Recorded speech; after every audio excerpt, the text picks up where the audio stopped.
पड़ा नहीं। बड़ा सवाल यही है कि क्या इस अष्टमंगला पूजा पद्धति के बाद जो लोग अब तक यह दावा कर रहे हैं कि यह मस्जिद ही था, यहाँ पर कोई हिंदू स्ट्रक्चर नहीं था, वे इस बात को मानते हैं या अदालत को ही कोई बड़ा फैसला अब तक मिले दस्तावेजों के आधार पर करना पड़ता है। हालांकि इन दोनों ही पूजा पद्धति की सबसे बड़ी बात है कि कानूनी रूप से इन्हें मान्यता प्राप्त है, लेकिन वैदिक और ज्योतिष शास्त्र के आधार पर इन पूजा पद्धति का दक्षिण भारत में बहुत ही ज्यादा महत्व है और लोगों की आस्था भी इसके प्रति काफी प्रगाढ़ रूप से जुड़ी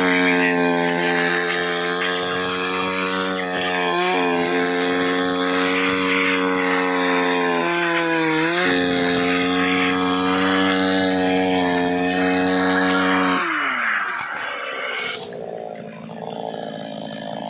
और अब बात ज्ञानवापी की, लेकिन सवाल ये कि आखिर काशी में कितने ज्ञानवापी।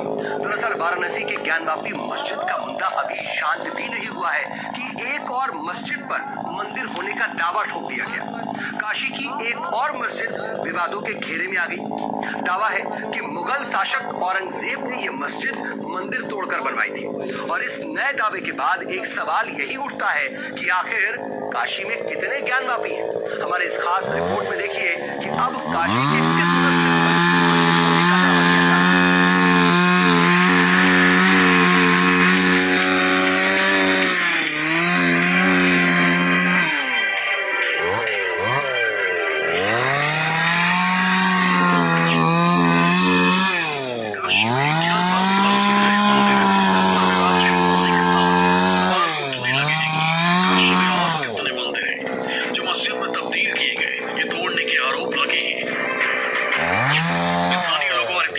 से बातचीत करने के बाद काशी की एक मस्जिद सामने आई है जो आपके टीवी स्क्रीन पर है, जिसका नाम है धरहरा मस्जिद। आरोप है कि ये कभी काशी का सबसे खूबसूरत बिंदु माधव मंदिर हुआ करता था।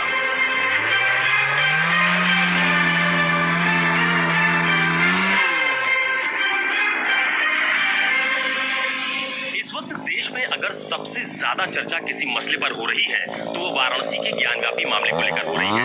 लेकिन इस बीच वाराणसी के इतिहासकार ने एक नया सवाल खड़ा कर दिया है। और सवाल इस बात का कि औरंगजेब ने अपने शासनकाल के दौरान कई मंदिरों को तुड़वाकर मस्जिदों का निर्माण करवाया और इस वक्त जहाँ पर मौजूद हूँ इसी को लेकर तमाम तरह के दावे किए जा रहे हैं। लेकिन सबसे पहले मैं आपको दिखाता हूँ कि ये वाराणसी का पंचगंगा घाट है और आपको ये तस्वीरों में साफ तौर पर नजर भी आ रहा होगा कि यहाँ पर बहुत बड़ी संख्या में लोगों की आवाजाही देखने को मिलती है।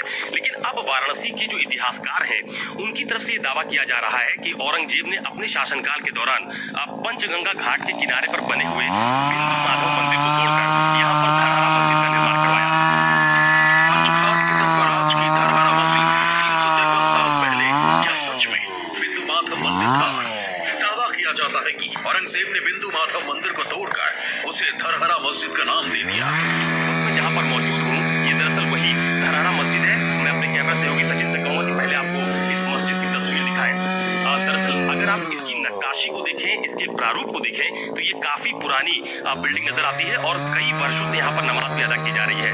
वाराणसी के इतिहासकारों की तरफ से इस बात का दावा किया जा रहा है कि पहले जहाँ पर ये धरहरा मस्जिद है यहाँ पर पहले बिंदु माधव का मंदिर हुआ करता था और बाद में जब इस मस्जिद का निर्माण करवाया गया तो बिंदु माधव का मंदिर, ये ठीक मेरी बाईं तरफ जो आपको भगवा रंग की बिल्डिंग, नारंगी रंग की बिल्डिंग जो नजर आ रही है, यहाँ पर बिंदु माधव का मंदिर स्थापित कराया गया। इस बात का दावा किया जा रहा है 1669 ये वही साल है जब औरंगजेब ने आदि विश्वेश्वर मंदिर का विध्वंस कराया था। कहा जाता है कि इसी साल उसकी नजर बिंदु माधव मंदिर पर भी थी, जिसे आज धरहरा मस्जिद के नाम से जाना जाता है।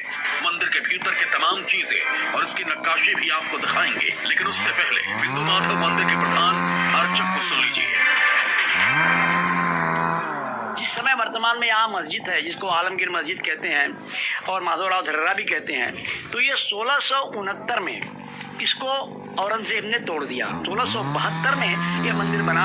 तब से हमारा परिवार आज तक वर्तमान में यहाँ पर अधिवसित है। इस मस्जिद की नक्काशियां देखिए, इसकी मीनारों को देखिए, ये बेहद प्राचीन इमारत है। मस्जिद के बाहर ASI का बोर्ड लगा है और ज्ञानवापी की तरह ही धरहरा मस्जिद में फव्वारा लगा है। इसके अंदर की तस्वीर यानी कि जो मस्जिद का प्रांगण है उसके अंदर की तस्वीर दिखाता हूँ। दरअसल ये जो आप मेरे पीछे की तरफ का हिस्सा देख पा रहे हैं, दरअसल ये एक इलाका है, एक जगह है जहाँ पर आपको फाउंटेन नजर आ रहा होगा।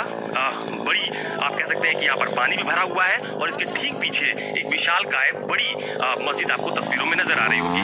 इसके अलावा दूसरी बात ये भी है कि जैसे ही आप इस मस्जिद के भीतर प्रवेश करते हैं तो ये जो मेन गेट है इससे ठीक अंदर आते ही आपको यहाँ पर ये स्पष्ट किया जाता है कि ये बिल्डिंग जो है वो पूरी तरह से भारतीय पुरातत्व सर्वेक्षण के द्वारा अक्वायर की गई है।